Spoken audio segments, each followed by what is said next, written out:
నమస్కారం. Views with కేవీఎస్కి స్వాగతం. Views with కేవీఎస్లో ఇప్పుడు నేను పరిచయం చేసేది ఒక మహాద్భుతమైన వ్యక్తి. జర్నలిజం రంగంలో కాకలు తీరిన యోధుడు అంటారు చూసారా, ఆయన అన్నమాట. అలాగే ఎవరికి తల వంచని వీరుడు. తన 55 ఏళ్ల జర్నలిజం ప్రస్థానంలో ఆయన సాధించిన విజయాలు ఉన్నాయి, అనేకమైన విజయాలు. మనం చెప్పుకుంటూ పోతే ఒక 100 పేజీల పుస్తకం కూడా చాలు, అంత చక్కటి జర్నలిస్ట్ ఆయన. చాలామందికి ఆయన తెలుగు జర్నలిస్టు అని తెలియదు, తెలుగువారని తెలియదు. ఆయన తెలుగువారిని తెలంగాణలో ఉన్న కాంగ్రెస్ నేతలకు కూడా తెలియదు. ఒకానొక సందర్భంలో ఇందిరాగాంధీ గారు వాళ్ళని తిట్టారట, మీరెవరయ్యా, వెంకటనారాయణ గారు అంటే తెలుగు జర్నలిస్టు, తెలుగువారు, మీకు తెలియకపోవడం ఏమిటి అన్నారట. అదే పేరు చెప్పేశాను కదా వెంకటనారాయణ గారిని. సో ఈయన ఎస్ వెంకటనారాయణ గారు అద్భుతమైన జర్నలిస్టు. ఆయనతో ప్రస్తుతం ముఖాముఖికి నేను వచ్చాను. నమస్కారం అండి. నమస్కారం అండి. ఇప్పుడు మీ జర్నలిజం ప్రస్థానంలో అనేకమైన అద్భుతాలు సాధించారు. ఎల్టీటీ ప్రభాకరన్ గారిని 6 సార్లు మీరు కలిశారని అన్నారు. ప్రధానంగా ఇప్పుడు ఇందిరాగాంధీ గారు, జగజీవన్ రామ్ గారు, విపి సింగ్ గారు, రాబర్ట్ ముగాబే గారు, ఇలా చాలామందిని మీరు చేశారు. ఇన్ని ఇంటర్వ్యూల్లో మీకు అత్యంత సంతృప్తి కలిగించిన ఇంటర్వ్యూ ఏదండి? ఇందిరాగాంధీ అనే ఒప్పుకోవాలి. ఆవిడ పర్సనల్ క్యారిష్మా ఉంది బ్రహ్మాండంగా. తర్వాత మరీ కల్చర్డ్ లేడీ. తన పైన అభిమానం, ఆత్మవిశ్వాసం చాలా బాగా ఉండేది. తర్వాత ఎప్పుడు కూడా బట్టలు ముద్దుగా వేసుకునేది, మంచి మంచి చీరలు, వేరే వేరే ప్రాంతాల భారతదేశంలో అట్లాంటి బట్టలు వేసుకునేది. తర్వాత ఒక గర్వించదగిన భారత నారిలాగా ఆవిడ తనకు తాను కండక్ట్ చేసుకునేవారు. సో ఆవిడను ఎప్పుడు కలిసి మాట్లాడినా కూడా చాలా బాగా అనిపించింది నాకు. ఆ ఇంటర్వ్యూ మీకు ఎలా వచ్చిందో ఒకసారి, అంటే ఆ ఇంటర్వ్యూ తెచ్చుకోవడానికి కొంచెం మీరు కష్టపడాల్సి వచ్చిందని విన్నాను. దాన్ని కొంచెం బ్రీఫ్గా చెప్తాను. ఓకే. ఒకసారి ఆవిడ 1979 ఎలక్షన్లలో, ఆవిడ 75లో ఎలక్షన్లు, అప్పుడు 77 ఎమర్జెన్సీ 75లో అయింది. 77లో వీళ్ళు మొరార్జీ దేశాయ్ ప్రభుత్వం పడిపోయింది, చరణ్ సింగ్ ప్రభుత్వం పడిపోయింది. దాని తర్వాత Sanjay Reddy mid term elections పెట్టారు. అప్పుడు ఆమెను ఒప్పించి ఒక వారం రోజులు ఆమె ప్లేన్లో దేశం అంతా క్యాంపెయిన్ తిరిగాను అనమాట. అప్పుడు ఆవిడ మెదక్ నుంచి కూడా అక్కడ నామినేషన్ ఫైల్ చేసిండే. ఓకే.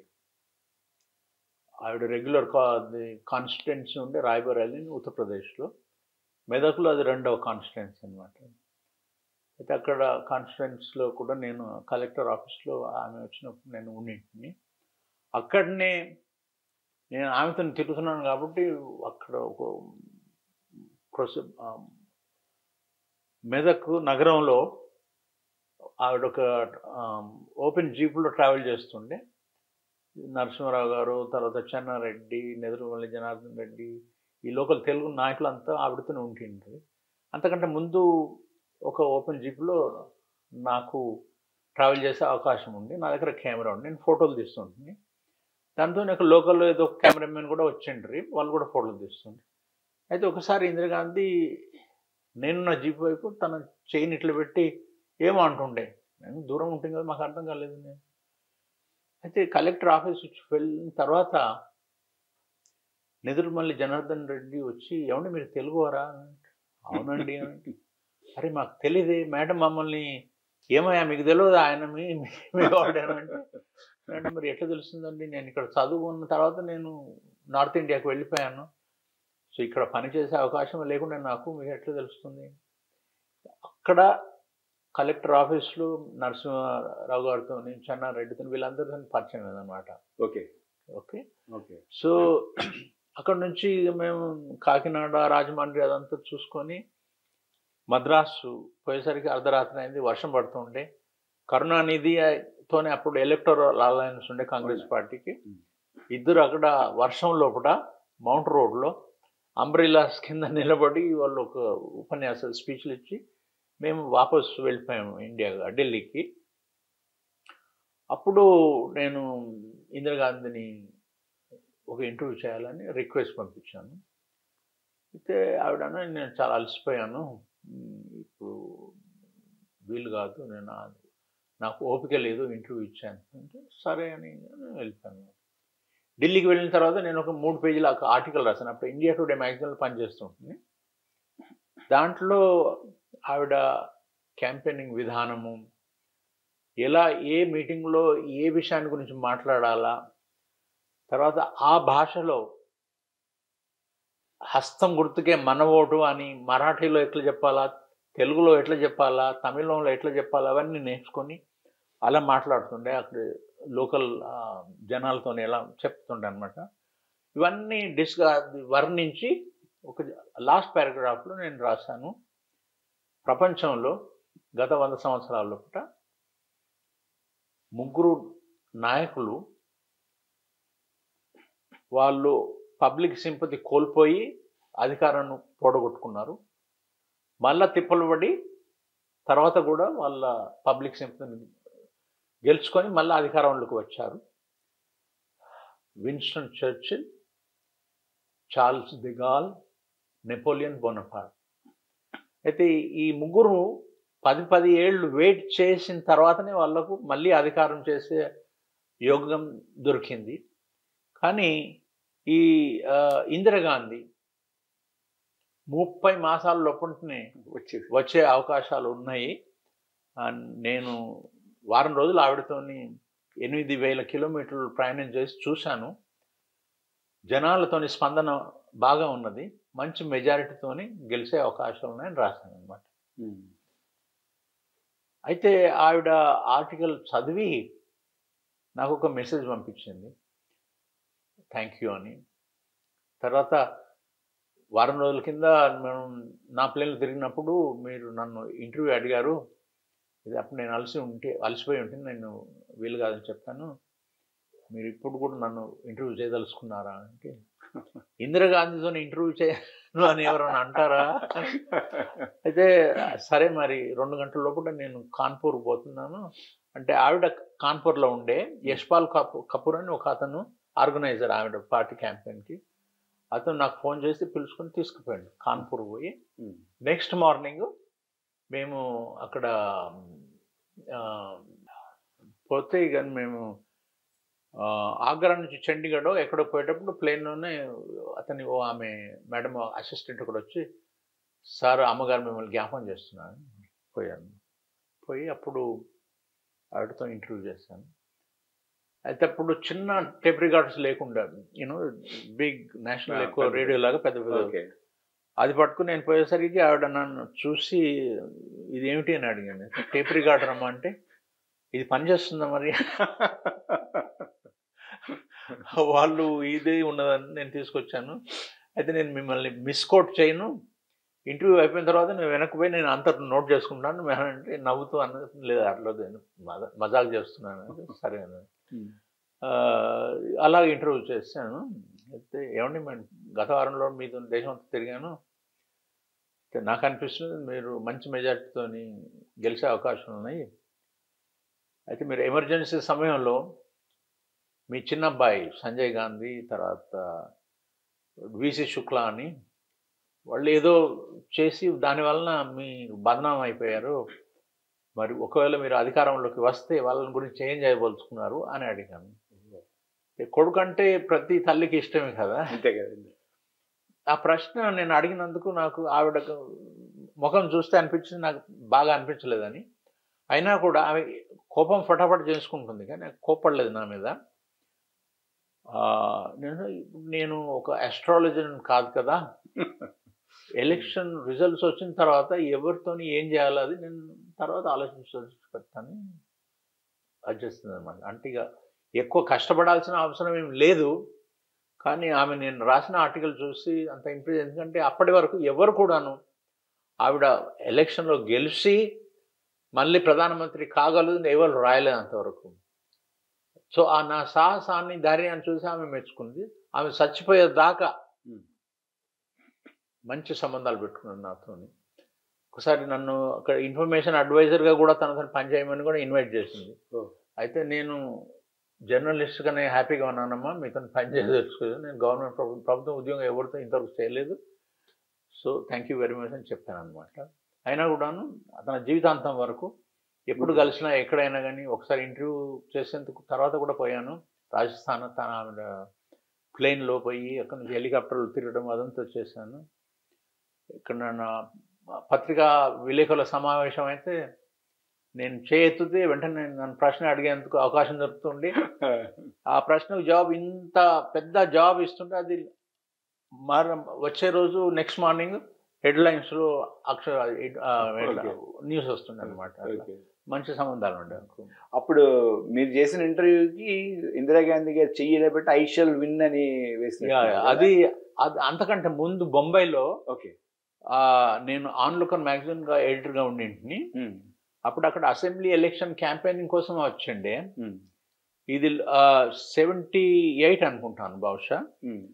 సో అప్పుడు ఆవిడతో నేను బొంబాయి నుంచి పూనా వరకు ఒక కారులో ఆవిడ ఫాలో చేశాను. ఆవిడ మీటింగ్స్ అన్నీ చూశాను. అప్పుడు షా కమిషన్ హియరింగ్స్ నడుస్తుండే బ్రహ్మాండంగా ఈమెకు వ్యతిరేకంగా. అయినా కూడా మామూలు జనాలకి అదంతా ఏమి కథ కాలేదు, పట్టించుకోలేదు వాళ్ళు. ఆమెను చూసేందుకు జనాలు జమ అయ్యారు చుట్టుపక్కల. రాత్రి కూడా చూడాలని అంటే ఒక ట్యూబ్ లైట్ని పెట్టి ఆమె ముఖాన్ని చూస్తే అందరికి ఇట్లా ఇట్లా అంటే చాలా సంతోషపడుతుండే అట్లా అన్నమాట. దాన్ని చూసిన తర్వాత అప్పుడు రాసింది ఈవిడ ఐ షల్ కమ్ బ్యాక్ అని. దాన్ని ఎవరో తీసుకుపోయి ఆమెను చూపించారు. అప్పుడు నేను బొంబాయిలో ఉండండి. అప్పటి నుంచే ఎవరైనా ఇట్లా రాసింది అని అంటే ఎవరో ఒక ఆయన వెంకట నారాయణ అంట, ఆయన బొంబాయిలో ఉంటాడు అని. అయితే నేను ఢిల్లీలో ఇండియా టూర్కి పోయిన తర్వాత ఆవిడతో తిరగాలని నేను ఆవిడ ప్రెస్ ఆఫీసర్తో మాట్లాడితే అప్పుడు ఇండియా టుడేతో ఆవిడకి సంబంధాలు బాగా లేకుండే. ఎందుకంటే సంజయ్ గాంధీని గురించి చాలా క్రిటికల్గా ఆర్టికల్స్ రాసిండే అనమాట.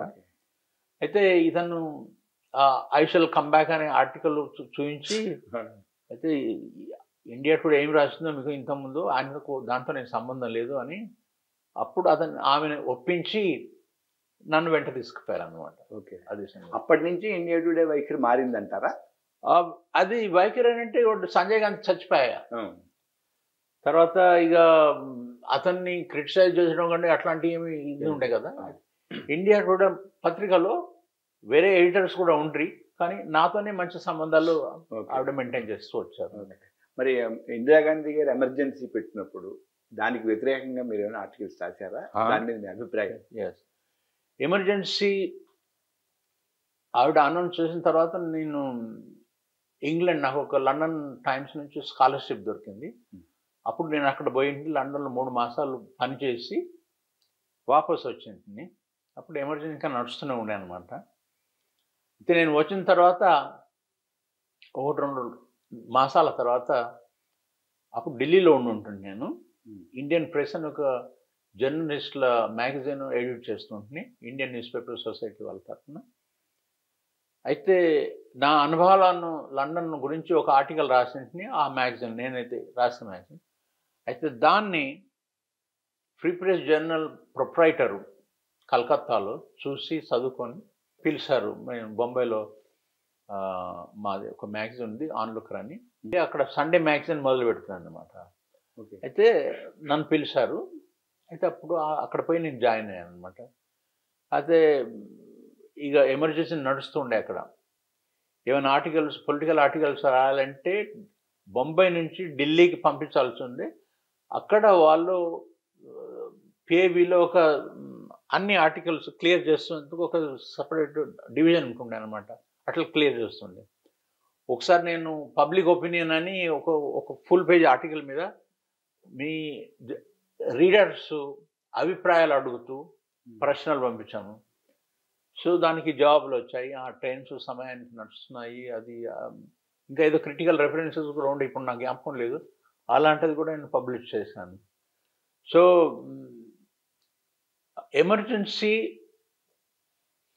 నాకు అక్కడ పబ్లికేషన్లో ఏమి ఇబ్బంది కాలేదు. ఎమర్జెన్సీ లిఫ్ట్ అయిన తర్వాత మొరార్జీ దేశాయ్ ప్రధానమంత్రి అయ్యండి.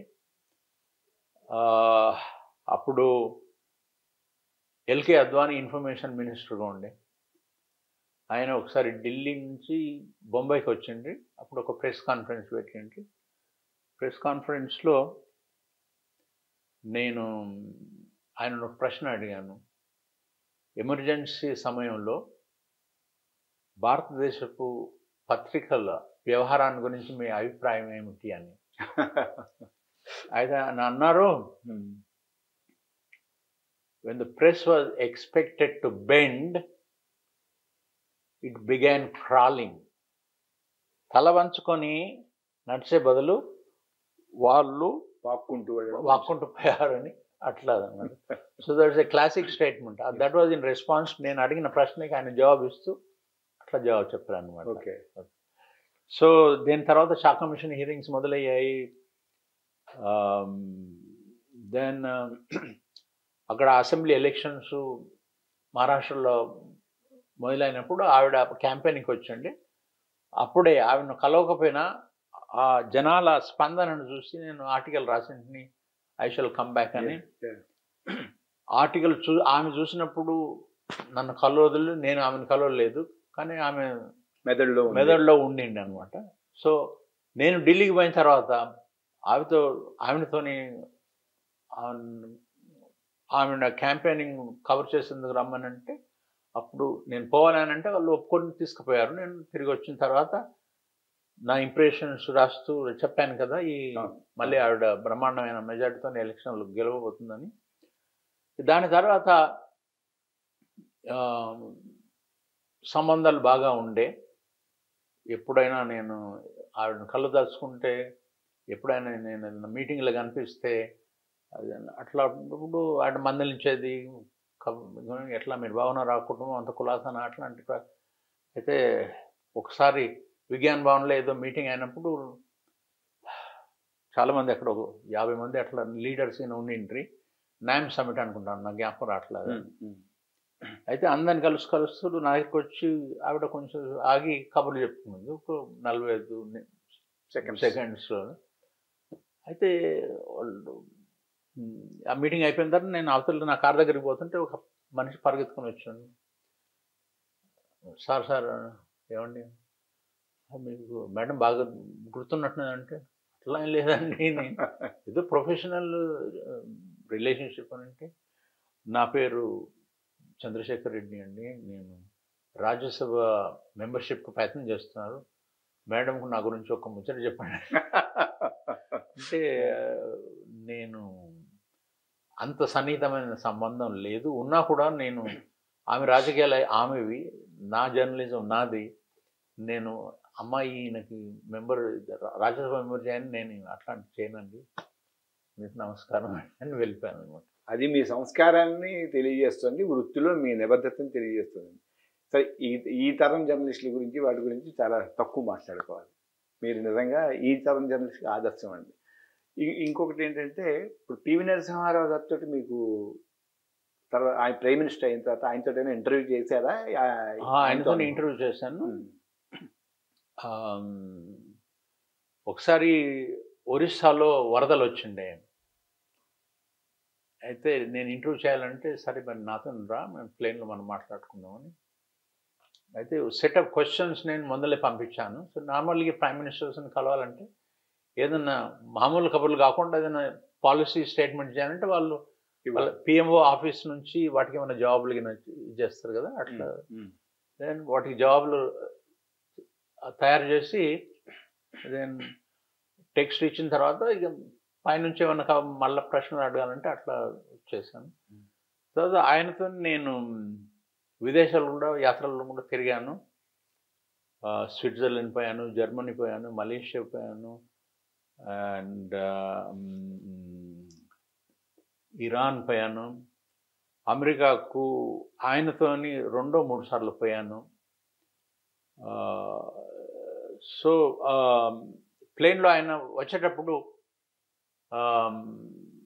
పత్రికా విలేకరులతో ప్లేన్ ల్యాండ్ అయ్యే ముందర ఢిల్లీలో వచ్చి మీటింగ్ చేసేవాడు అనమాట. అందులో వాళ్ళు ప్రశ్నలు అడుగుతుంటుంది, అట్లాంటివి. తర్వాత ఆయన విదేశాల్లో యాత్రలకు పోయినప్పుడల్లా ఒక సౌత్ ఇండియన్ కుక్ను తీసుకొచ్చేవాళ్ళు ఐటీసీ నుంచి. ఓకే. ఆయన కోసం వాళ్ళు పెరుగన్నం తయారు చేసి పెడుతుండ్రి. అయితే తమిళ్ కుక్ ఉండే. ఓకే. అయితే నాకు కూడా పెరుగన్నమే కావాలరా బాబు అంటే చాలా ఇష్టం. అంటే సరే నాకు కూడా పెరుగన్నం దొరుకుతుండే అనమాట. అట్లా ఇట్ వాజ్ నైస్, చాలా బాగా ఉండేది. ఇప్పుడు ఒపీనియన్ పోల్స్ అనేది మీరే స్టార్ట్ చేశారని అవును తెలుసు. అంటే ఇప్పుడు ఒపీనియన్ పోల్స్ గురించి కాదు నేను మాట్లాడేది. ఇప్పుడు ఒపీనియన్ పోల్స్ అంటే ఏ పార్టీ వాటికి అనుగుణంగా చేసేవాళ్ళు, సర్వే చేసేవాళ్ళు కూడా అలాగే ఉన్నారు. దాని మీద విమర్శలు వస్తున్నాయి. కానీ మీరు చేసిన ఒపీనియన్ పోల్ విషయంలో చేస్తాను అన్నప్పుడు మీకు ఏమైనా ప్రతిఘటన, అంటే సంస్థ నుంచి ఇండియా టుడేలోనే మొదలుపెట్టారు మీరు, ఏదైనా ప్రతిఘటన ఎదురైందా? దాని మీద రాజకీయ పార్టీల అభిప్రాయాలు ఎలా ఉండేవి? ఆ తర్వాత మిమ్మల్ని ఎవరైనా మాకు కూడా చేసి పెట్టండి ప్రైవేట్గా అని ఏమైనా అడగడం అలాంటివి ఏమైనా జరిగాయా? అదొక చిన్న కథలండి, నేను చెప్తాను. ఒకరోజు నేను ఇండియా టుడే జాయిన్ అయిన తర్వాత, ఇండియా టుడే నేను జాయిన్ అయినప్పుడు చరణ్ సింగ్ ఆ పార్టీకి రాజీనామా ఇచ్చారు. నీలం సంజీవ్ రెడ్డి గారు అప్పుడు అధ్యక్షుడిగా ఉండి ఒక మిడ్ టర్మ్ ఎలక్షన్ అనౌన్స్ చేశారు. మిడ్ టర్మ్ ఎలక్షన్ డిసెంబర్ 79లో ఉండే అనమాట. నేను ఇండియా టుడే జాయిన్ అయింది ఆగస్టులో. అయితే ఒకరోజు ఒక ఇద్దరు వ్యక్తులు నన్ను కలిసే కోసం వచ్చారు. వాళ్ళందరూ మేము కేంబ్రిడ్జ్లో చదువుకొని వచ్చాము, తర్వాత మేము ఢిల్లీ స్కూల్ ఆఫ్ ఎకనామిక్స్లో పనిచేస్తాము ప్రొఫెసర్స్గా.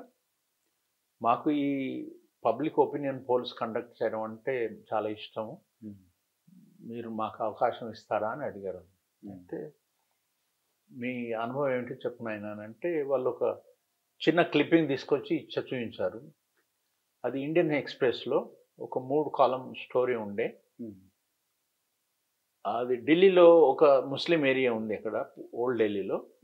అక్కడ వాళ్ళు కొంతమందిని ఇంటర్వ్యూ చేసి అన్నారు కాంగ్రెస్ పార్టీ ఈ ఏరియాలో ఓడిపోతుంది అని రాశానమాట.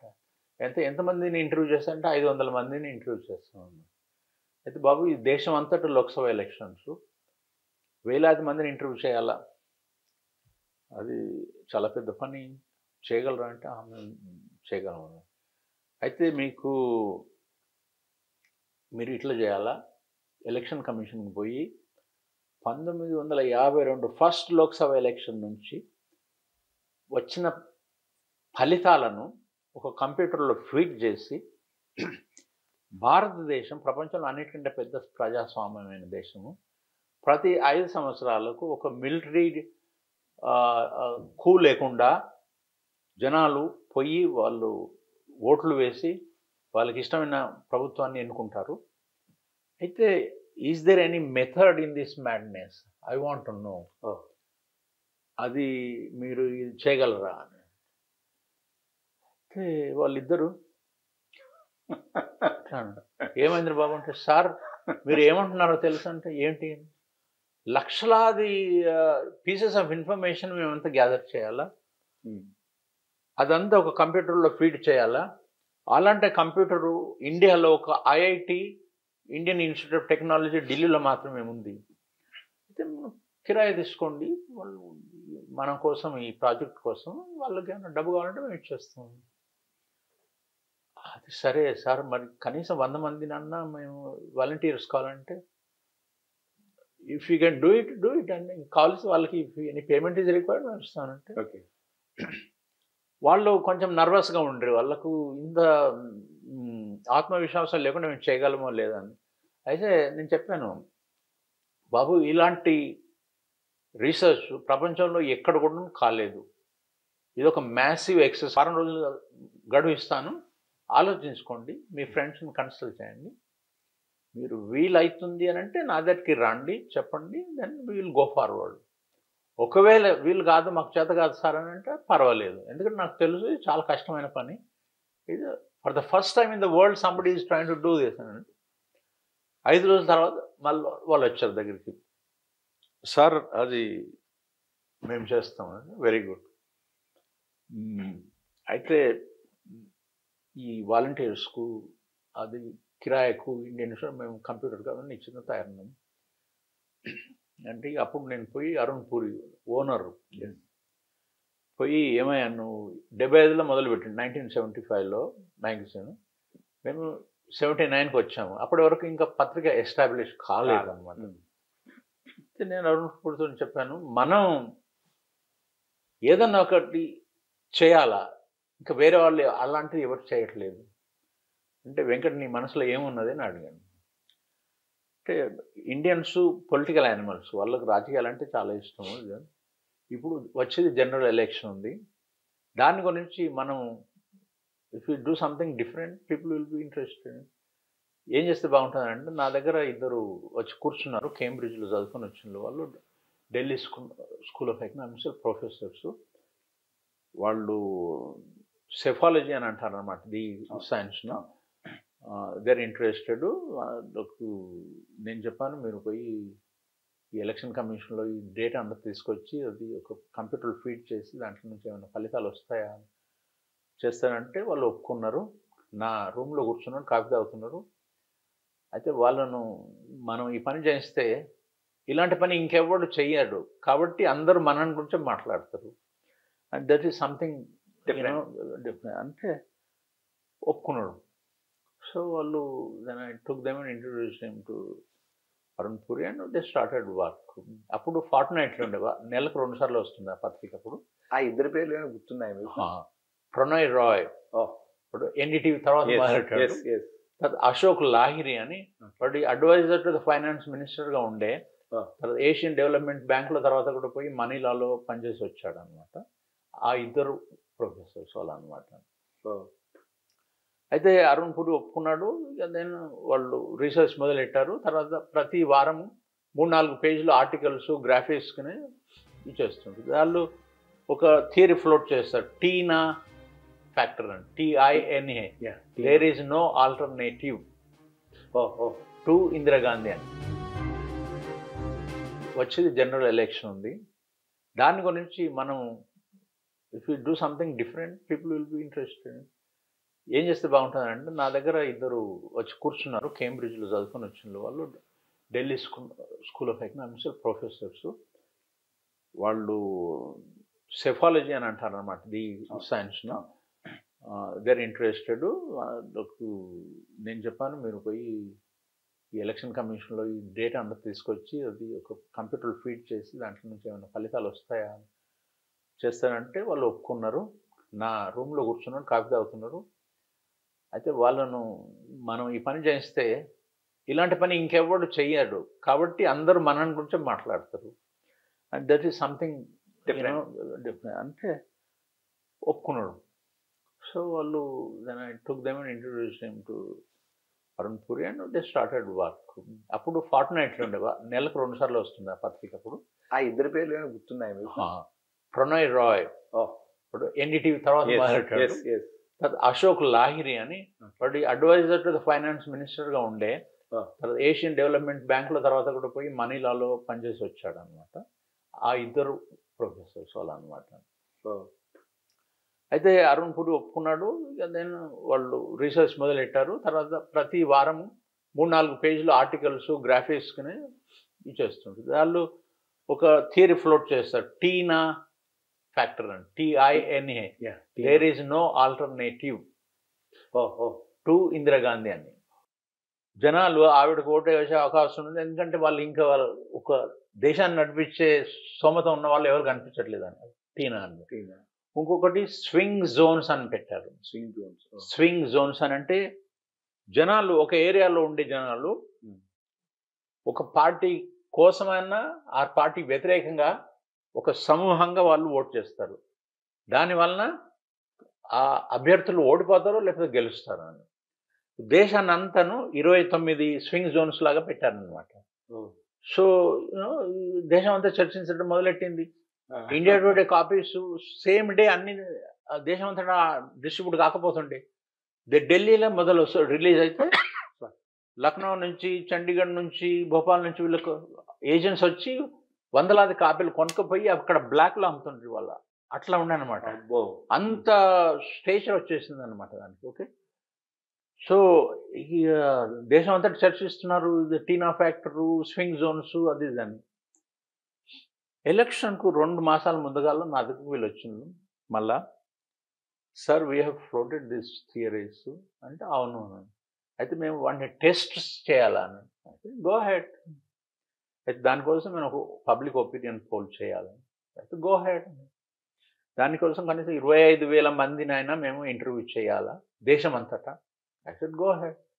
అయితే 25,000 మందిని ఇంటర్వ్యూ చేయాలంటే జనాలకు పంపించాలి, ఒపీనియన్ పోల్ చేయాలి, దానికి డబ్బు కావాలా అంటే ఓకే, ఈ పత్రిక మాలిక్ నేను కాదు, మీరు కూర్చుంటారు బాబు ఇక్కడ కాఫీ తాగండి, నేను పోయి అరుణ్పురి రూమ్కి పోయి ఇద్దరు ప్రొఫెసర్ మళ్ళీ వచ్చారు అని అంటే, వాళ్ళకి ఇప్పుడేం కావాలి,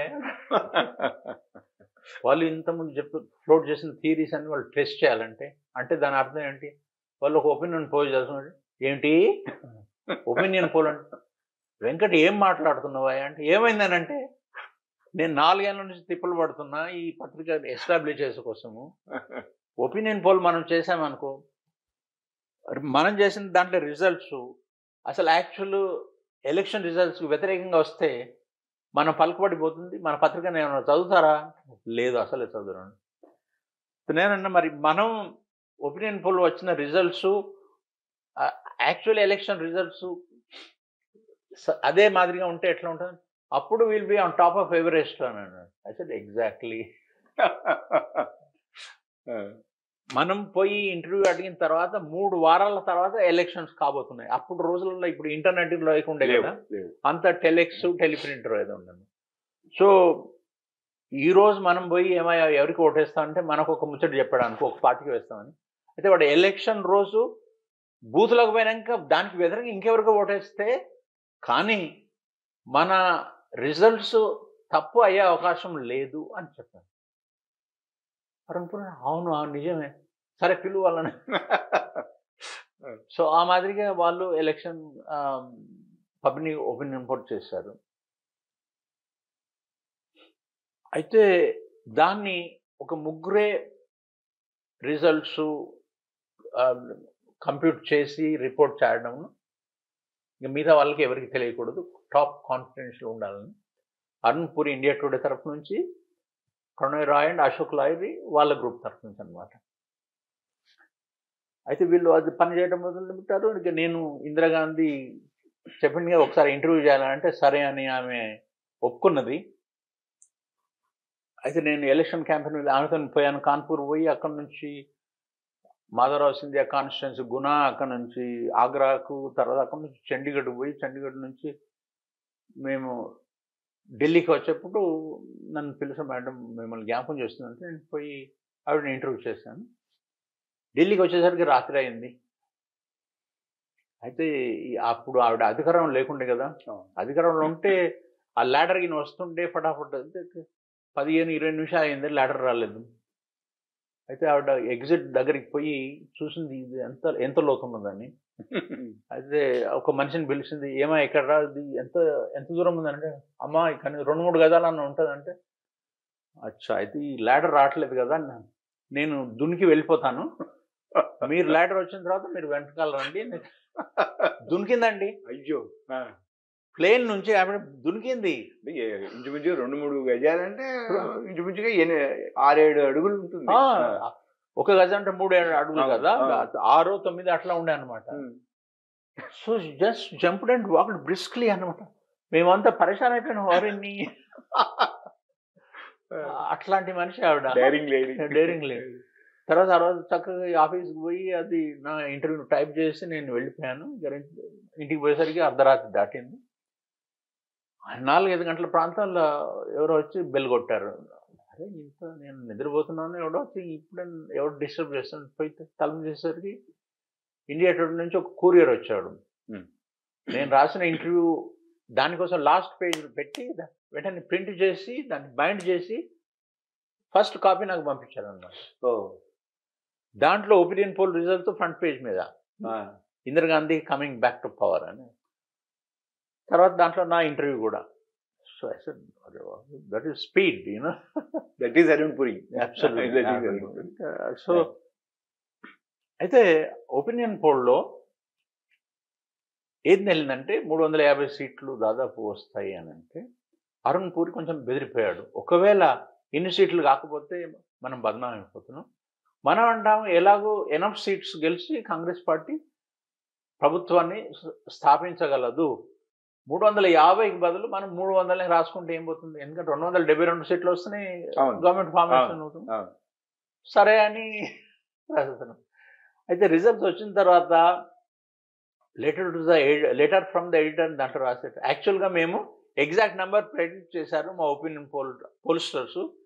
అయితే మాకు కొంచెం సందేహం అవుతుంది, నిజం అవుతుందో అబద్ధం అవుతుందో, అందుకని మేము 300 ఇచ్చాము. అది క్రెడిట్. ఓకే, బాగుంది, చాలా బాగుందండి. అంటే దేశంలో ప్రపంచంలోనే జరిగిన మొట్టమొదటి ఒపీనియన్ పోల్కి ఆద్యులు మీరు. ఇంక ఇలాగ ఫస్ట్ చేసినవి ఇంకేమున్నాయి సార్ మీరు? ఫస్ట్ చేసినవి చాలా ఉన్నాయండి. అది ఇండియా టుడే ఒక నేషనల్ ఇన్స్టిట్యూషన్గా most respected publication in the country. ప్రతి వాళ్ళు ఇండియా టుడే నెక్స్ట్ ఎడిషన్ ఎప్పుడు వస్తుందిరా, ఏమొస్తుందిరా అని చూసేదంతా అలాంటి విషయాలు చేశారండి అక్కడ. అప్పుడు హెన్రీ కిసింజర్ తన జీవిత ఆత్మకథను పబ్లిష్ చేస్తే వాళ్ళు లండన్ సండే టైమ్స్ వాళ్ళు దానికి ఇన్ఛార్జ్ ఉండ్రి. లండన్ సండే టైమ్స్ వాళ్ళు ఇండియా టుడేకు ఆటోబయోగ్రఫీ ఆఫర్ చేశారనమాట. అరుణ్ పూరి అసలు is not a trained journalist, is a chartered accountant అనమాట. అయితే దేని న్యూస్ వాల్యూ, దేని న్యూస్ వర్తీనెస్ అదంతా ఆయనకి అంత కాంప్రహెన్షన్ లేకుండా. ఇంకొక మనిషి కూడా ఉండేవాడు, అతను ఎగ్జిక్యూటివ్ ఎడిటర్గా ఉండి, చోటు కరాడి అని. అయితే ఒకరోజు ఈ పేజ్ ప్రూఫ్స్ తీసుకొచ్చాడు, వాళ్ళు లండన్ నుంచి వచ్చిన పేజ్ ప్రూఫ్స్. మేము ముగ్గురం కూర్చొని ఉన్నట్టు తీసుకొచ్చి మొదలు చోటుకు చూపించాడు. వాటికి he is Indian origin, Gujarati, Kenya నుంచి లండన్ పోయి అక్కడ ఏదో సబ్ ఎడిటర్గా పనిచేస్తున్నాడు అనమాట. సో ఈ also didn't know what the hell it mean, దాని అర్థం ఏంటి, ఏం కథ ఇట్లా అని అంటారు. ఆ తర్వాత నా దగ్గరకు వచ్చింది, నేను చూసాను కంటెంట్స్ పేజ్ ఉంటుంది కదా, దాంట్లో ఒక చాప్టర్ ఉంది వియట్నాం వార్. అది టైమ్ మ్యాగజైన్ వాళ్ళు పబ్లిష్ చేస్తుంది. ఒకటి ఇండో పాక్ వార్ అని నేను చూశాను. ఒక 10,000 వర్డ్స్ ఉందన్నమాట చాప్టర్. అయితే అక్కడ కిసింజరు అతను రిచర్డ్ నిక్సన్ ప్రెసిడెంట్, అతని ప్రభుత్వంలో విదేశాంగ మంత్రిగా ఉన్నాడనమాట. తర్వాత అతను అడ్వైజర్, క్లోజ్ అడ్వైజర్ కూడా అన్నాను. అయితే కిసింజరు ఇందిరాగాంధీని ఎప్పుడు హీ డింట్ లైక్ హర్. ఎందుకంటే ఏమనుకో బ్రాహ్మణు చాలా అహంకారం ఉన్న మనిషి అని. నాకు అతను వైస్ ప్రెసిడెంట్గా ఉన్నప్పుడు కూడా ఒకసారి వచ్చిండే, ఈవిడ క్యాజువల్గా అంత ఇంపార్టెన్స్ లేదు. సో అది మనసులో పెట్టుకున్నాడు. అయితే ఆవిడని గురించి తిట్టుతూ రాశారనమాట, అరగెంట్ బ్రాహ్మణ్ బిచ్ అని. అది కూడా రాసింది, వాడు ఇట్లా రాశాన్ని ఆ కిసింజర్ ఆటోబయోగ్రఫీలో రాసింది అనమాట. తర్వాత ఎందుకంటే ఇందిరాగాంధీ అంటే ఇష్టం లేదు కాబట్టి, తర్వాత పాకిస్తాన్ వాళ్ళు నిక్సన్ అమెరికాకు, అది చైనాకు పోయేందుకు సాయం చేసిండ్రి అంతకుముందు. కాబట్టి బంగ్లాదేశ్తో యుద్ధం మొదలైనప్పుడు వాళ్ళు పాకిస్తాన్కు సపోర్ట్ చేస్తుండ్రు ఇండియాకు వ్యతిరేకంగా. అయితే ఆ సంగతిని ఎట్లా, ఆ నిర్ణయం ఎలా తీసుకోబడింది అమెరికాలో అని దాని డీటెయిల్స్ రాసిన ఒక వ్యక్తి ఆండర్సన్ అని ఒక ఫ్రీలాన్స్ జర్నలిస్ట్ ఉండే అమెరికాలో, ఒక సిండికేటెడ్ కాలం రాస్తుండే. దాంట్లో అమెరికా బంగ్లాదేశ్ వార సమయంలో పాకిస్తాన్ తరఫుదారీ చేసింది అని ఒక రిపోర్ట్ రాశారు. అలా డిస్క్లోజ్ చేసినందుకు వాడికి ఒక పులిట్జర్ ప్రైజ్ దొరికింది అనమాట. పులిట్జర్ ప్రైజ్ అంటే ఒక నోబెల్ ప్రైజ్ ఫర్ జర్నలిస్ట్ అట్లా అనమాట, చాలా prestige. So I said okay, ఇప్పుడు this story is coming from the horse's mouth. Kissinger ఆ నిర్ణయాన్ని తీసుకోవడంలో ఒక కీలకమైన పాత్రను పోషించాడు. అయితే ఈ చాప్టర్ మనం పబ్లిష్ చేద్దాం. దాంట్లో 10,000 శబ్దాలు అంటే ఒక 3 భాగాలు చేసి మనం సీరియలైజ్ చేస్తాము. తర్వాత అమెరికాలోనేమో టైమ్ మ్యాగజైన్ వియట్నాం వార్ గురించి వస్తుంది. మనం ఇది పబ్లిష్ చేస్తూ Indira Gandhi photo, cover photo, henry Kissinger cover మీద పెట్టి ఫస్ట్ చాప్టర్ మనం నడిపిస్తాము. తర్వాత క్వార్టర్ పేజ్ అడ్వర్టైజ్మెంట్ పత్రికలలో తీసుకుందాము. తర్వాత యుఎన్ఐపిటికి న్యూస్ ఇస్తాము అని ఒప్పుకున్నాడు. అయితే దానికి బార్గెనింగ్ వాళ్ళు 500 పౌండ్లు ఏమో అడిగారు. అంటే that was hell of lot, 5,000 pounds, that was a lot of money. So వాళ్ళు ఏమైనా తక్కువ చేస్తారా, మేము ఒక్క చాప్టరే కావాలని మా ముందరనే టెలిఫోన్ చేస్తే వాళ్ళు అన్నారు, ఒక్క శబ్దం ప్రింట్ చేసినా, పూర్తి పుస్తకం ప్రింట్ చేసినా అన్ని పైసలు ఇవ్వాలి మీరు, లేకపోతే ఇంకెవరికైనా ఇచ్చేస్తామంటే. అది ఏం చేయాలంటే సరే ఒప్పుకోరా. సో అది ఆర్టికల్, ఫస్ట్ ఆర్టికల్ వచ్చినప్పుడు నేను యుఎన్ఐపిటిఐకి 3 రోజుల ముందుగానే వాళ్ళకి పేజ్ ప్రూఫ్స్ పంపించి కిస్సింజర్ ఇండియా టుడే రాస్తున్నాడు బాబు అని. So they picked up the story and they said in an article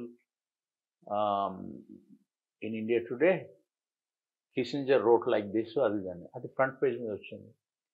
గిరిలాల్ Jain, తర్వాత నిహాల్ సింగ్ వాళ్ళు editor of Times of India Statesman editorial page మీద కామెంట్ చేశారు. His article in India Today ఫలానా ఇది ఇట్లా రాశాడు నిక్సన్, అది ఫారిన్ సెక్రటరీ కిస్సింజర్. అది మొదటిసారి పత్రికలలో ఇండియా టుడేలో ఏదో పబ్లిష్ చేసిన దాని గురించి వార్తలు రావడం మొదలైనాయి. పత్రిక మీదే వార్తలు అట్లా అనమాట. సో దట్ ఈస్ హౌ ఇది this happened only 1 or 2 months after I join India today అన్నమాట. అప్పటి నుంచి అరుణ్ పూరి నా మీద అభిప్రాయము బ్రహ్మాండమైన. దాని తర్వాత నేనేం చెప్పినా కూడా సరే అని ఒప్పుకునేవాడాను.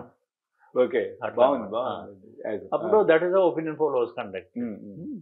ఓకే, బాగుంది. తర్వాత ఒకసారి నేను శ్రీలంకకు పోయాను. అప్పుడు కొంచెం టెన్షన్ నడుస్తుండే, ఇందిరాగాంధీ తర్వాత జయవర్ధన్ అక్కడ అధ్యక్షుని మీద. నేను అతన్ని అడిగాను, జయవర్ధన్ ఏమయ్యా, is India bullying you? Yes, అవును, that's what they are doing. Indira does not know I am a good friend of her father. I used to attend all the Congress sessions when he was, the Prime Minister. That figured in Parliament. తర్వాత ఒకసారి జగ్జీవన్ రామ్ పోయి అడిగాను, ఏమయ్యా నువ్వు ప్రధానమంత్రి అయ్యే అవకాశాలు ఉండే, అయితే మరి నీలం సంజయ్ రెడ్డి మిమ్మల్ని ఎందుకు చేయలేదు, మీరు దళిత్ కాబట్టి అని అంటే, అవునండి అది యుఎన్ఐపిటిఐకి ఇచ్చాను. Jagjivan Ram says he was not made the prime minister by Neelam Sanjiva Reddy because he's the Harijan అని. అదొక పెద్ద controversy. So all these things suddenly India Today whatever they publish it was making news, flash making news. That is prestige it's going up. ఒకసారి then I wanted to Muslims are scattered all over the country. ఎన్ని నియోజకవర్గాలలో వాళ్ళు more than 50% ఉన్నారు, వాళ్ళ క్యాండిడేట్స్ని గెలిపించుకోగలరు ఏమిట్రా అని. Then I got out of all the data census తీసి then I identified, I think 50 కాన్స్టిట్యూన్సీలో ఏదో ఉంది. ముస్లిమ్స్ ఒక దగ్గర 30% ఉన్నారు, అసలు నియోజకవర్గంలో 40% ఉన్నారు, ఒక దగ్గర 25% ఉన్నారు. కానీ ఏ కాన్స్టిట్యుయెన్సీలో కూడాను వాళ్ళకి ఇష్టమైన క్యాండిడేట్ను గెలుచుకునే ఆ స్థానం లేకుండే. కానీ ఎవరికన్నా వేరే సపోర్ట్ ఉంటే వీళ్ళు కూడా ఆ క్యాండిడేట్కు ఓట్లు వేస్తే అతను గెలవచ్చు అనమాట. ఓకే, ఒకవేళ వాళ్ళకి ఇష్టం లేకపోతే అతనికి వ్యతిరేకంగా వేసి అతన్ని ఓడించవచ్చు. అలాంటి కనీసం 50 నియోజకవర్గాలున్నాయి భారతదేశంలోని. That was the first discovery anybody wrote about that Muslim influence in Indian elections. PTI ఆ స్టోరీని పికప్ చేసింది దేశం అంతటా. Then that became a talking point. 543 నియోజకవర్గాలలో కనీసం 50 ముస్లిం నియోజకవర్గాల్లో అంత ఇన్ఫ్లుయెన్స్ ఉన్నది. వాళ్ళు కావాల్సి గెలిపనియవచ్చు, లేకపోతే ఓడించవచ్చు. That was the first time that was done by me అనమాట. సో మెనీ థింగ్స్ అండి. ప్రతి ఇష్యూలో ఏదైనా ఒకటి చేస్తుంది, హంగామా అయిపోతుండే. ఇంత మీరు నాకు చెప్తుంటే అసలు ఈ కాలంలో ఇలా చేసేవాడు మాత్రం ఎవరు లేరండి. ఒకవేళ చేయాలని ఉన్నా కూడా పత్రికలు వాళ్ళ మాకు ఏదో ఒక స్టోరీ లైను లేకపోతే ఒక లైన్ గీసి దీన్ని దాటి వెళ్ళడం అంటారు. ఇంత చేసినప్పుడు మరి మీ మీద ఏమైనా ఒత్తిళ్ళు ఏమైనా వచ్చాయా? ఆ పత్రిక ఆ పబ్లిష్ అయిన తర్వాత జనరల్‌గా ఇప్పుడు బెదిరింపులు, గిదింపులు వస్తూ ఉంటాయి. అలాంటివి ఏమైనా మీరు ఫేస్ చేసారా? ఎందుకు ఇలా రాసావని ఎవరైనా క్వెషన్ చేశారా? Nobody had the guts to ask. ఎవరు నన్ను అడిగి ధ్యానించలేదు. అప్పుడు ప్రొప్రైటర్ కూడా ఇట్లా ఎందుకు రాసావని దే వుడ్ నెవర్ డేర్. ఒకసారి ఆపరేషన్ బ్లూ స్టార్ తర్వాత జస్ట్ అదే అడగబోతున్నాను. నేను పాకిస్తాన్ ప్రెసిడెంట్ జియావుల్ హక్ ఉండే. అప్పుడు అందరు అనుకుంటే ఈ పాకిస్తాన్ ఇది పంజాబీలను చెడాయిస్తున్న సర్దార్లని ఇక్కడ గొడవ చేయించాలని. అప్పుడు ఆపరేషన్ బ్లూ స్టార్ అయింది. జర్నల్ సింగ్ వాడిని చంపించేశారు మా స్వర్ణ మందిరంలో. అయితే అప్పుడు నా రిపోర్ట్ను ఒకరిని అక్కడ కూర్చుండబెట్టాను. అక్కడ at the time of blue star action ఏదో యాక్షన్ కాబోతుంది అప్పుడు నాకు కొంచెం అంచనా ఉండే. అయితే I witness report operation blue star అని ఆ స్టోరీ వాడిని తయారు చేస్తుంటాను. అయితే జియావుల్ హక్ పాకిస్తాన్ ప్రెసిడెంట్తో కూడా ఒక ఇంటర్వ్యూ ఉంటే బాగుంటుంది కదా అని ఒకరోజు పొద్దుగాల నేను ఫోన్ చేసిన పాకిస్తాన్ హై కమిషనర్కి. అతను ఒక కేంబ్రిడ్జ్లో చదువుకున్న ఒక మనిషి ఉండే హుమాయూన్ ఖాన్ అని. దాన్ని ఫోన్ చేసి, ఏమండి హై కమిషనర్ గారు, భారతదేశంలో పాకిస్తాన్ మీద చాలా జనాలు ఇక్కడ పరేషాన్ ఉన్నారు, ఎందుకండి అని అడిగాను.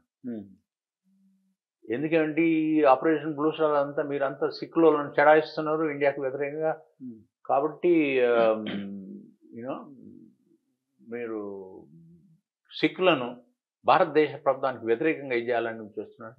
అది నిజం కాదంటే మేము అట్లా ఏం చేయట్లేదంటే, మీరంటే మాత్రం ఏం లాభం అంటే, మీరు ఎట్లా అంటే మీ ప్రెసిడెంట్తో అనిపించండి అంటే, అచ్చా మీరు పోతారా పాకిస్తాన్ అంటే, అయ్యా నా అరుణ్ పురి అప్పుడు శ్రీలంకలో హాలిడే మీద ఉండే. Okay.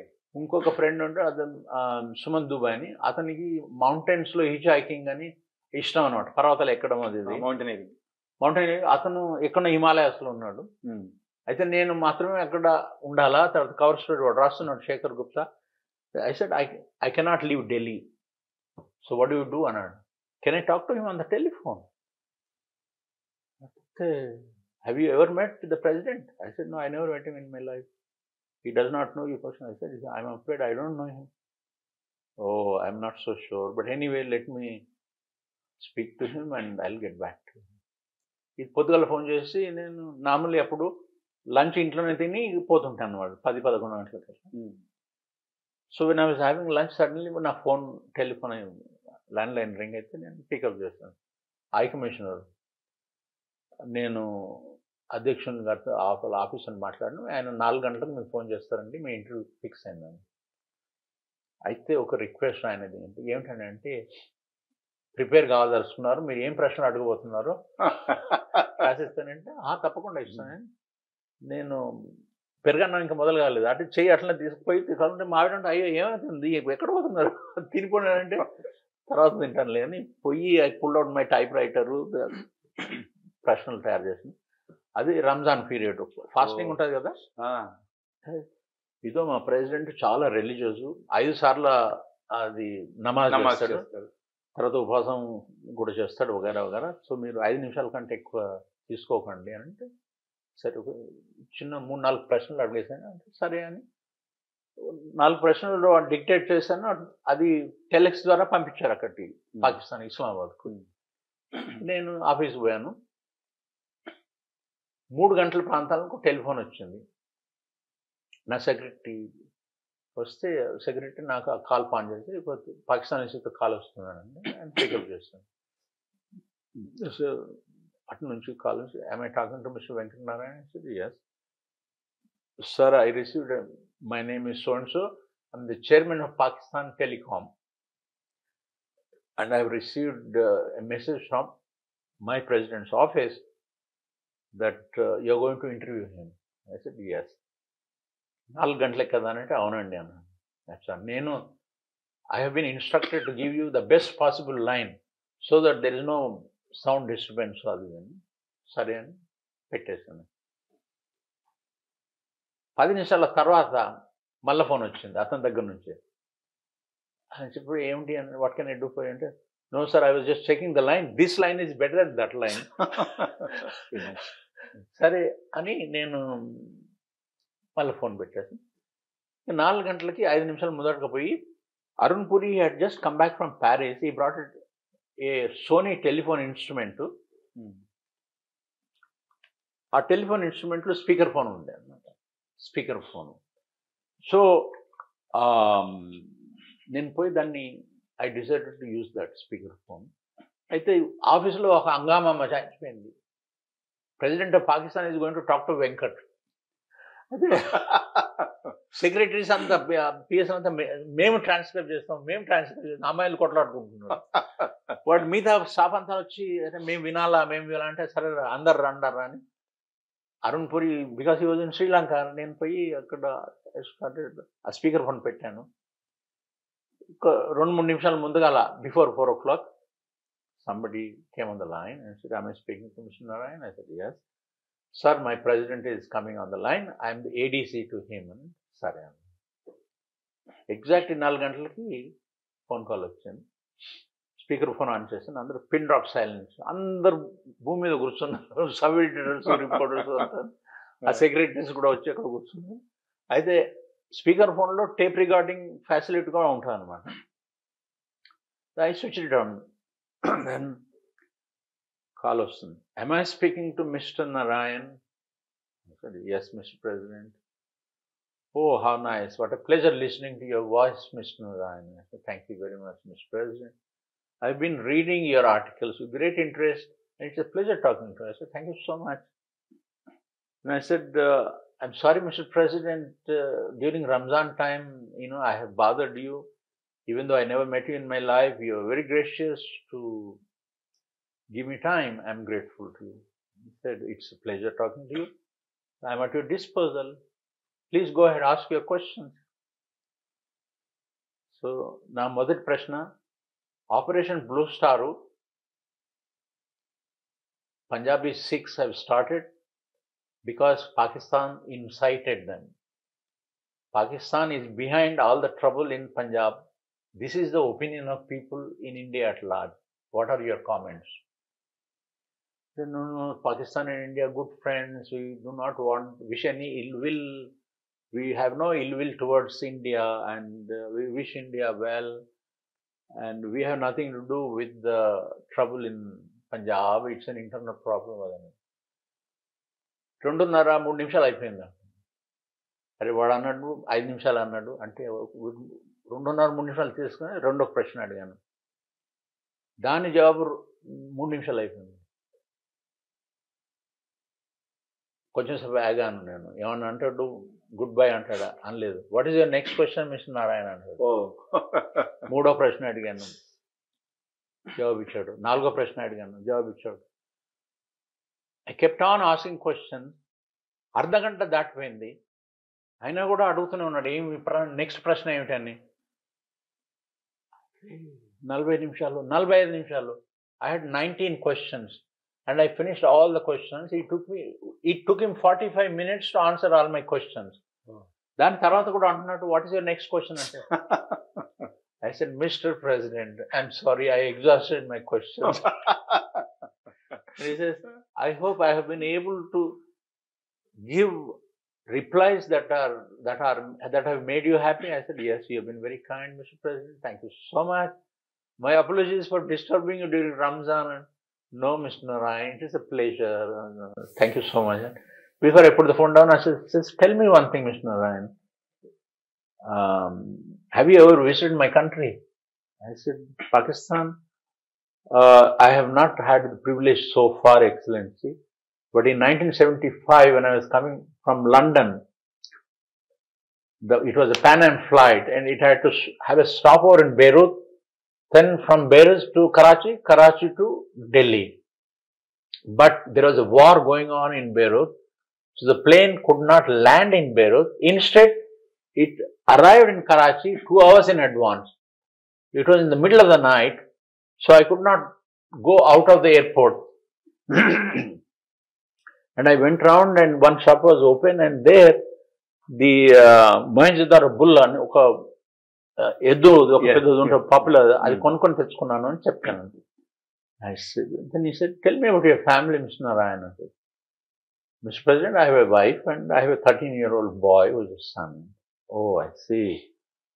That's nice. So can you do me a favor, Uncle? Yes, Mr. President. He said, you know, I'll be very happy if you bring your family to my country and on a holiday. Go around and see what you want to do. Yedo antunnadu. That's very kind of you, Mr. President. Thank you so much. I put the phone down. Then, when that interview appeared in the papers, it caused a sensation. Pakistan President Ziaul Haq in a telephone interview to India Today's executive editor S. Venkata Narayana bluntly denied Pakistani involvement in Operation Blue Star. That is front page to them. Involvement in Operation Blue Star, that is front page to them. Hangama. Immediately after that, I decided to quit India Today because I was not having any time and all that. Then I took to full-time freelance writing. Okay, నెల రోజుల తర్వాత I went to some diplomatic party.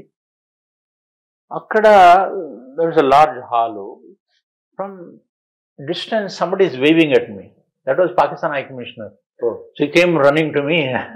Venkat, I said, hello, how are you, Excellency? You know, I've just come back from Pakistan. And how is your president? He said, I called on the president, is quite well. And, you know, in fact, he was asking me, I invited Mr. Narayan more than a month ago when he interviewed me to come to Pakistan to visit our country with his son and wife. Have you heard anything from him? No, sir, I have not. When you go back, contact him and find out when he's coming. Really? I said, sorry, I'll let you know. And then I came home and I told my wife, I thought he was just joking. Maamuluga antaru kada, randi ma dagariki ante sare antamu, adi forget about it. I said, this man seems to be very serious.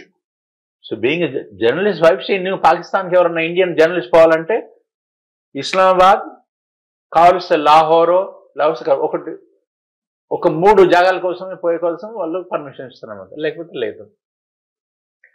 So she said you give me list of 10-15 places, you know, like Khyber, Multan, Peshawar, you know, Karachi, Mohenjo-daro, and Islamabad, and you know, several places.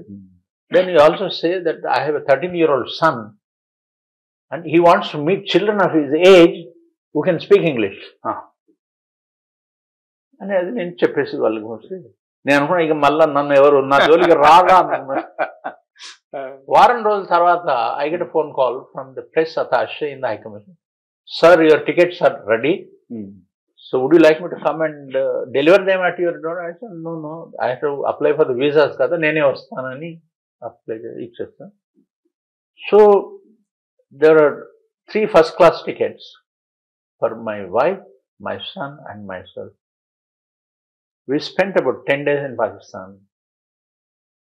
Went to Mohenjo-daro to see the great Mohenjo-daro ruins and Karachi, and they put us up in 5-star hotels, you know, all, and there was a Mercedes car for me and my wife and a Toyota for my son, and one guide to, you know, speak to us and give us about where all we are going, and one guide for my son also.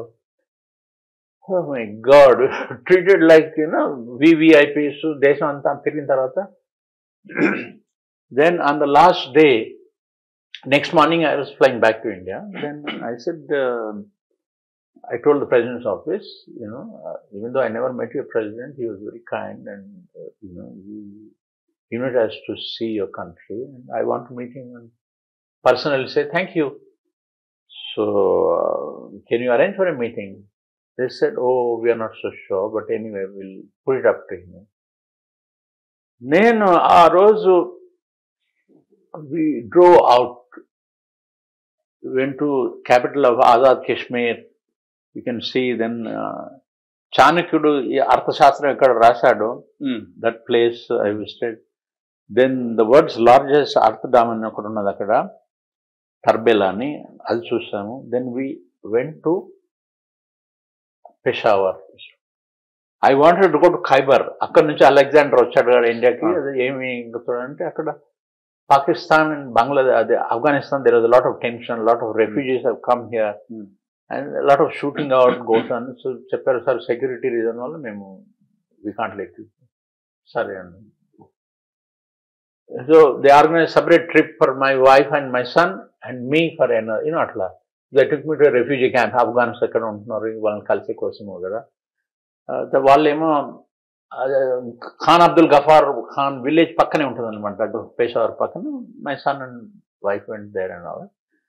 Then we all came back, we had lunch and I was resting a little bit. Suddenly I get a call from Ziaul Haq's office saying His Excellency the President will see you at 8 p.m. tonight.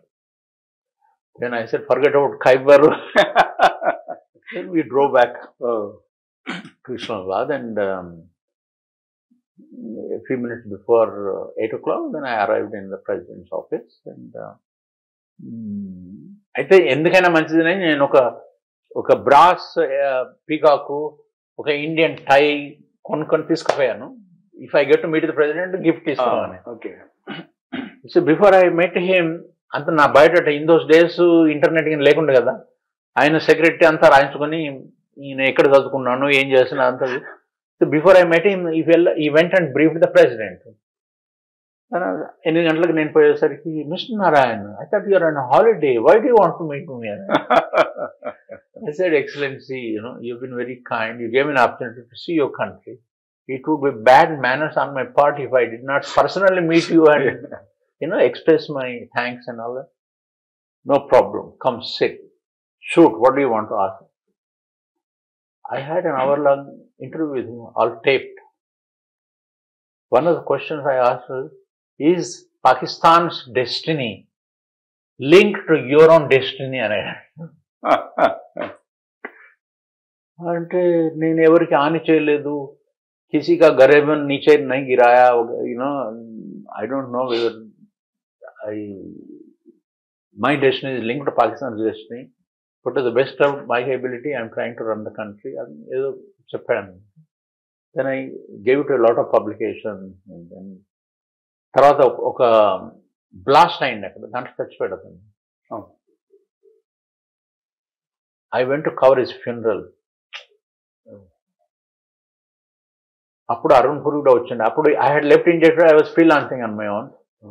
Raghu Rai వచ్చిండే, Katyal from the Hindu, all top journalist, they all came to Pakistan for to witness the funeral and all that. అప్పుడు Indian high commissioner ఒక ఆయన ఉండే, SK Singh అని. So invited all the journalist who went there for a beer and in his office. So ప్రతి వాళ్ళని అడుగుతుండే, what do you think will happen in Pakistan now that general Zia is dead? Somebody said, no, there will be civil war, adi idi. Somebody said political instability, military will take over. Prati vaadu, everybody said. I was sitting in such a fashion, I was the last person to get a chance to give my reply. Then I said, I'm sorry, but I don't agree with any of these opinions. So S.K. Singh, what do you think will happen? I said, elections will be held on time and Benazir Bhutto will be elected as the Prime Minister of Pakistan. S.K. Singh said, ha. Venkat, I'm afraid you don't know anything about Pakistani politics. I said, never mind about how much I know or I don't know, but let's just watch. Election lo ayyayi, Benazir gelchindi. I was swearing in ceremony నేను పోయాను అక్కడ. ఆ రోజు నేను అక్కడ కూర్చున్నా, SK పరిగెత్తుకొని వస్తున్నాడు. హలో ఎస్కే, హలో ఎవరు? ఈ వస్తూ ఎంబారెస్. నేను చెప్పేది వాడు ఓడిపోయాడు కదా, ఏమిటి కథ అంటే, no Rajiv Gandhi sent personal message to Benazir Bhutto, so I want give it to that's why I am. Okay. Very good, very wonderful experience with Pakistan.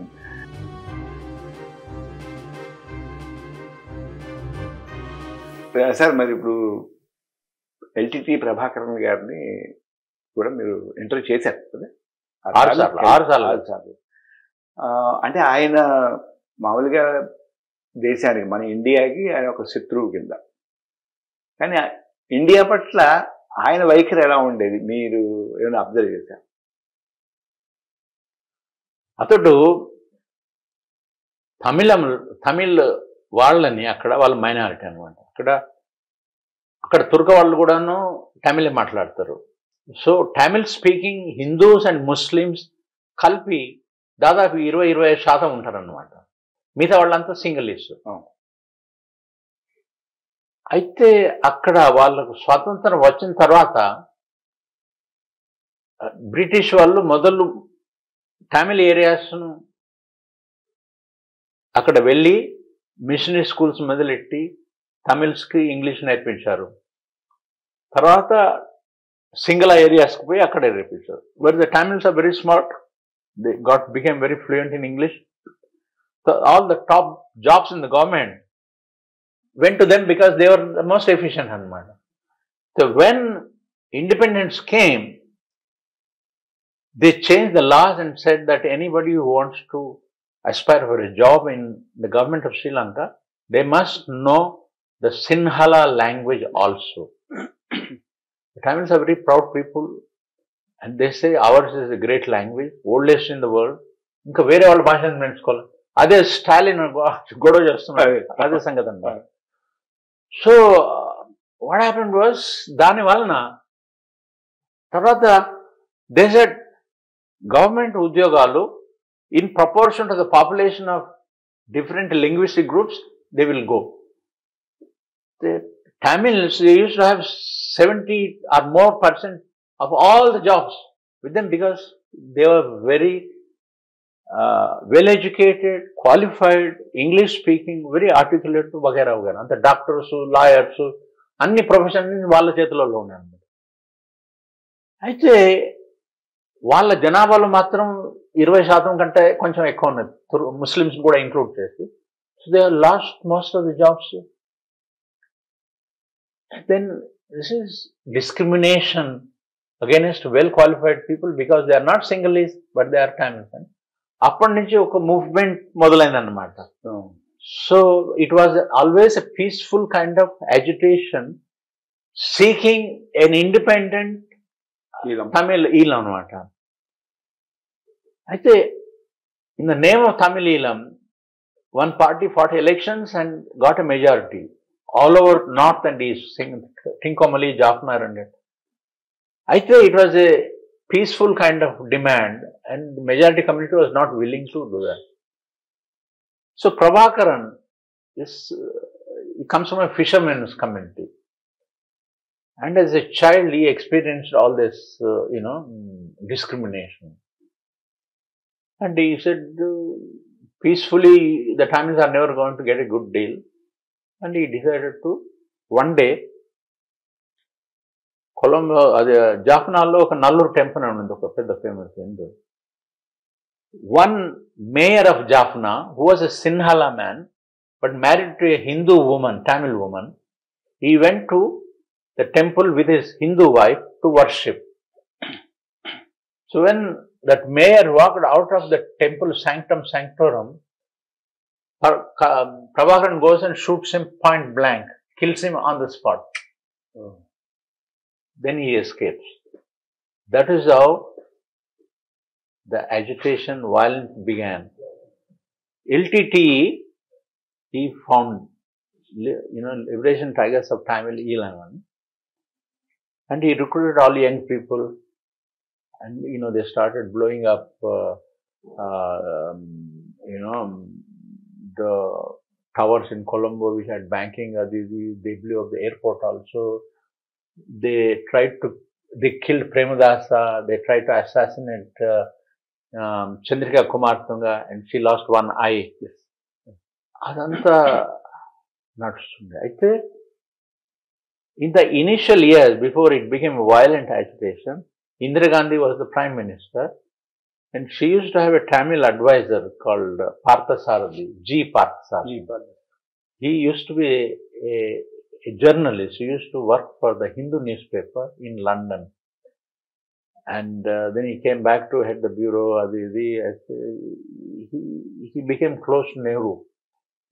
Then Nehru sent him on diplomatic assignments to other countries. So that man was the advisor to Indira Gandhi.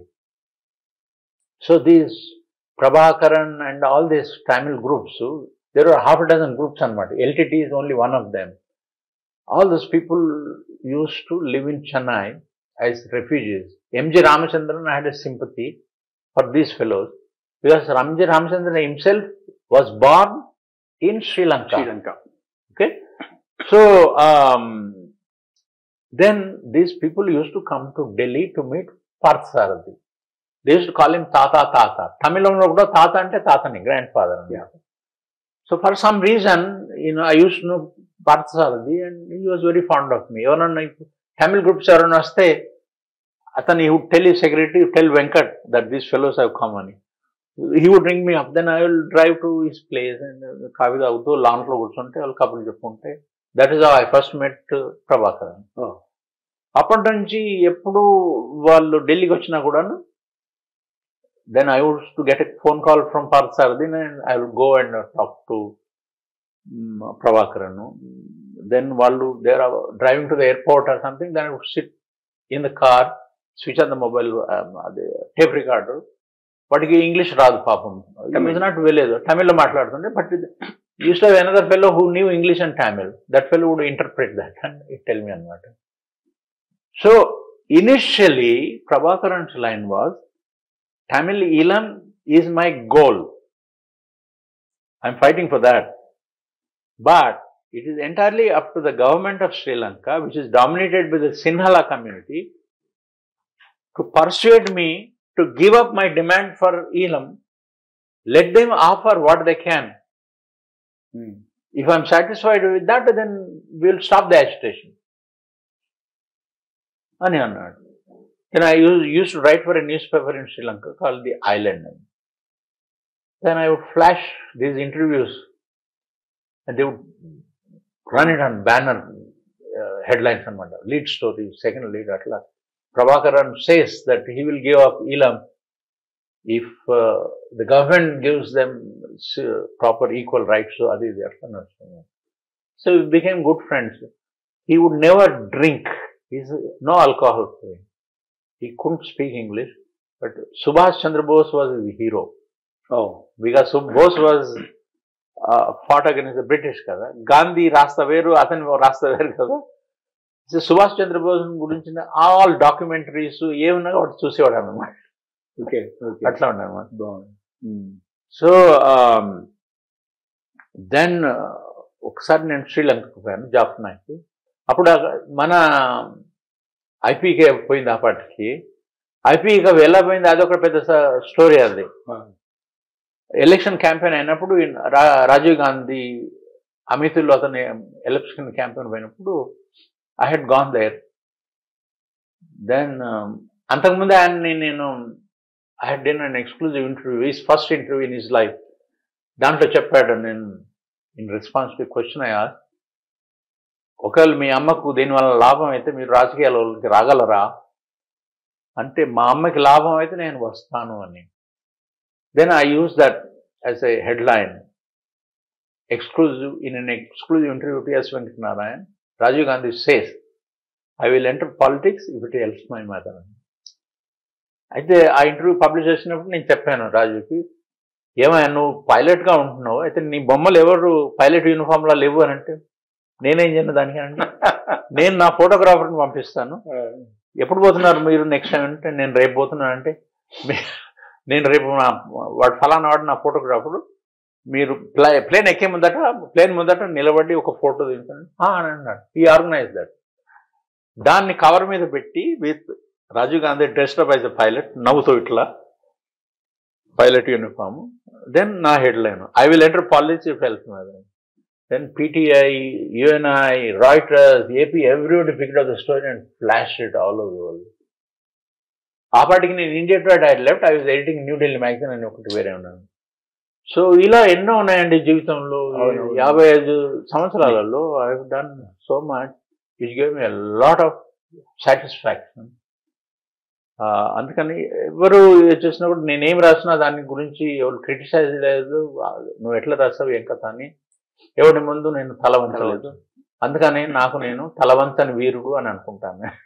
చాలా అద్భుతంగా అయిన మీ అంటే main ఏంటంటే మీ ఆలోచన తీరు అలాంటిది. ఒకటి ముందు తలంచకూడదు. ఇందాక మీరు చెప్పారు కదా, మనం తలంచుకోకుండా నేల మీద పాకుతోంది ఇండియన్ జర్నలిజం అని. అలాంటి పని మీరు చేయలేదు. మీ ఇదిని మీరు నిలబెట్టుకున్నారు. చాలా అద్భుతమైన ఇది. నాకు నా జీవితంలో మర్చిపోలేని ఇంటర్వ్యూ అండి ఇది. ధన్యవాదాలు. తర్వాత అంటే మీకు ఎంతసేపు మాట్లాడించినా కొన్ని వేల గంటలు ఉంటుంది కాబట్టి నేను మిమ్మల్ని ఎక్కువ ఇబ్బంది పెట్టదలుచుకోలేదు. ఈ అవకాశం ఇచ్చినందుకు ధన్యవాదాలు. ఒక చివరి ప్రస్తుతం ముగిద్దామని. ఒకటే, ఈ తరం జర్నలిస్టులకి అంటే ఈ తరం జర్నలిస్టులు మీరు ఏమి ఏదైనా మెసేజ్ ఇవ్వండి సార్. అదొకటి. ఏమండి, నేను ప్రెస్ క్లబ్ కూడా ఈ ప్రశ్న ఎవరో అడిగారు.